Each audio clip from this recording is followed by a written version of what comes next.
আমরা এর দোষটা ওর দোষটা বেশি দিই, তাই না?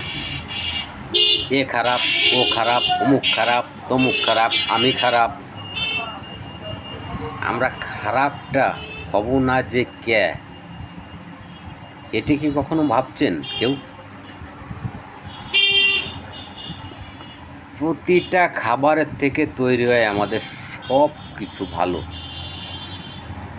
আমাদের মানব দেহের সুন্দর খাবারের জন্য আর একটা জায়গা আছে, সেটা হচ্ছে সবার উপরে।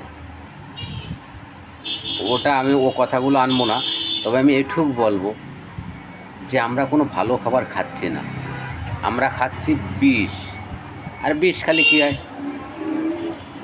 এই যত ফরমালিন জাতীয় খাবার আমাদের এই পেটে যাচ্ছে, মাথা নষ্ট হচ্ছে, মগজে কাজ করতে চাচ্ছে না, মেজাজ খারাপ থাকতেছে, ছেলে খাক, মেয়ে খাক, অমুক খাক, তমুক খাক, অল্প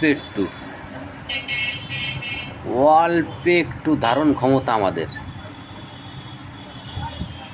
তাই যদি না হবে, 40-30 বছর বয়সে আমরা হার্ট অ্যাটাক করতেছি, মারা যাচ্ছি।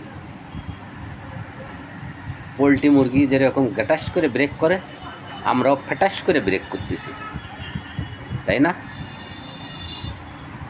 তাই আমি বলি, আমাদের যে কতটা পুণ্যের ফলে এই সোনার বাংলাদেশে, সোনার দেশে আমাদের জন্ম, সোনার মায়ের কোলে, আর সোনার বাংলাদেশ।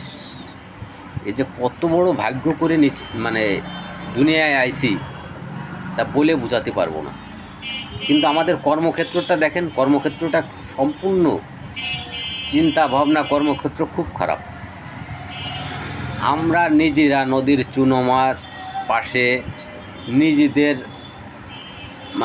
মাটিতে ধারণ করে ন্যাচারাল শাক সবজি, ন্যাচারাল ফলমূল খাবার কম খাই, একেবারে কম খাই, না খেয়ে মানুষ মরে না।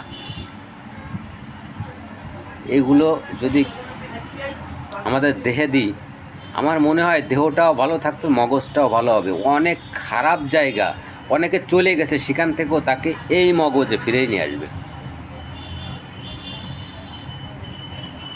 আমাদের জন্ম সোনার বাংলাদেশে, আমি গর্ব করি যে এই দেশে আমার জন্ম, এটা আমার দেশ, সোনার বাংলাদেশ।